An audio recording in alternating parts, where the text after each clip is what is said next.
के तपाईँ कहिल्यै राति आधा जङ्गलको बीचमा फस्नु भएको छ? यदि छैन भने आजको यो कथा सुन्नुहोस्। सायद त्यसपछि तपाईँ कहिल्यै पनि राति एक्लै जङ्गलको बाटो हिँड्न चाहनुहुने छैन। यो घटना गएको मङ्सिर महिनाको हो। उदयपुर जिल्लाको कटारी भन्ने ठाउँमा दुईजना साथी ट्रक ड्राइभरको काम गर्थे। एकजनाको नाम रमेश, अर्कोको नाम हरि। उनीहरू दुवै जङ्गल बीचको ढुङ्गा खानीबाट गाडीमा लोड बोकेर मिर्चैयातिर अनलोड गर्न जाने काम गर्थे। एक दिनको कुरा हो। सधैँझैँ उनीहरू ढुङ्गा खानीतिर लोड लिन जाँदै थिए। तर त्यो दिन अलि ढिला भइसकेको थियो। साँझ ढल्कदै थियो। आकाशमा रातो र कालो रङ मिसिँदै थियो। जङ्गल वरिपरि झन् डरलाग्दो देखिन थालेको थियो। दिनभरको थकान, धुलो, मिसिनको आवाज, दुवैजना चुपचाप थिए। बाटोमै हरिको मोबाइल बज्छ। घरबाट फोन आएको थियो। आमा बिरामी भएको खबर। छिटो अस्पताल पुर्याउनु रे, घरबाट भनेको रहेछ। हरि एक्कासी आत्तिन्छ। रमेशतिर फर्केर भन्छ, आज तिमी एक्लै गएर लोड ल्याउन है, म त तुरुन्त घर जानुपर्ने भयो। रमेश अल्मलिन्छ। म एक्लै? उसको मनमा अजीब डर पैदा हुन्छ। तर हरि हाँस्दै भन्छ, के डराउनु, बाटो त चिनेकै हो नि। यति भनेर हरि रमेशलाई एक्लै छोडेर फर्किन्छ। अब रमेश पूर्ण रूपमा एक्लो थियो। लोड हालेर फर्किँदा रात पुरै परिसकेको थियो। जङ्गलभित्रबाट कहिलेकाहीँ स्याल कराएको आवाज आउँथ्यो। गाडीको हेडलाइटले अगाडिको बाटो मात्र देखाइरहेको थियो। वरिपरि कालो शून्यता। रमेशको मन असजिलो भइरहेको थियो। अचानक सक्रावास नजिक पुग्ने बित्तिकै गाडी बन्द भयो। इन्जिनको आवाज एक्कासी हरायो। रमेशको मुटु जोडले धड्किन थाल्यो। ऊ गाडीबाट झरेर चारैतिर हेर्छ। चारैतिर सुनसान, टाढासम्म कोही छैन। छेउमा खोला सलल्ल बगिरहेको आवाज। रमेश डराउँदै गाडी वरिपरि हेर्छ। तर न इन्जिन बिग्रिएको देखिन्छ, न टायर पञ्चर। मोबाइल निकालेर हरिलाई फोन गर्न लाग्दै थियो।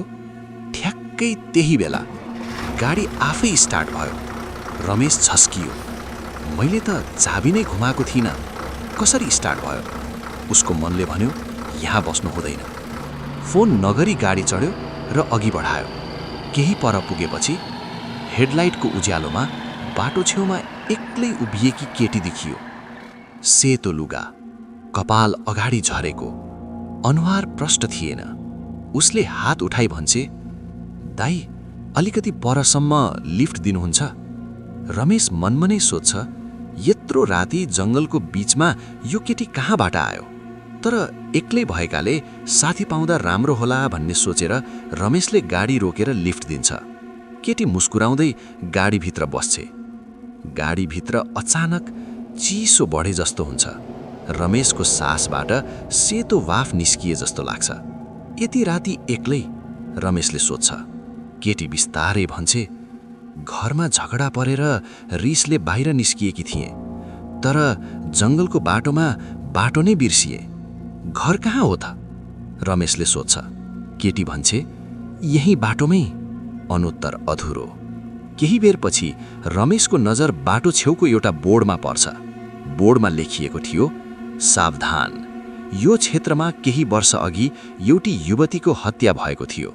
उनी राति लिफ्ट माग्छिन्। यदि देख्नुभयो भने नरोकिनुहोस्।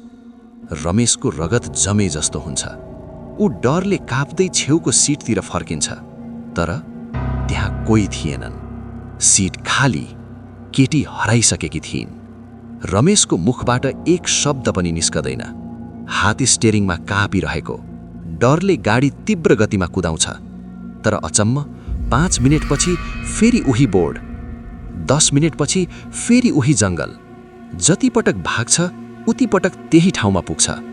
रमेश चिच्याउँछ, यो सम्भव छैन। को हो? बचाऊ! हरिलाई फोन गर्न खोज्छ, तर मोबाइलमा सिग्नल हुँदैन। अचानक गाडीको स्पिकर आफै बज्छ। तर गीत होइन, फुसफुस आवाज। किन रोकेर मलाई बसाल्यौ? त्यही केटीको आवाज।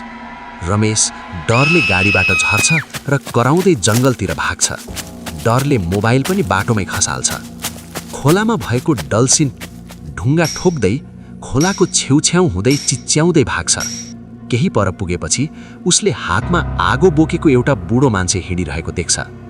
रमेश दौडिँदै त्यहाँ पुग्छ। काका काका!